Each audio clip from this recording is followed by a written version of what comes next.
Pollution control board అవినీతి కంపు కొడుతోందన్నారు Guntur parliament పరిశీలకులు పోతిన మహేష్.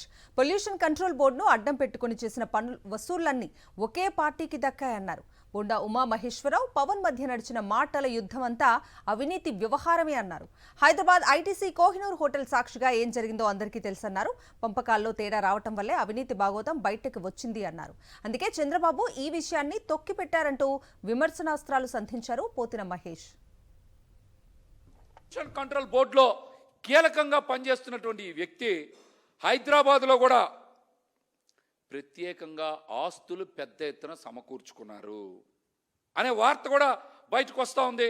చాలా కంపెనీలని బెదిరించి వాళ్ళ దగ్గర ఉండేటువంటి కాంట్రాక్టులు కూడా లాగేసుకొని జగ్గయ్యపేట, రాజమండ్రి లాంటి చోట ప్రీ ప్రాసెసింగ్ యూనిట్లని పెట్టారని కూడా బయటకు వస్తూ ఉంది.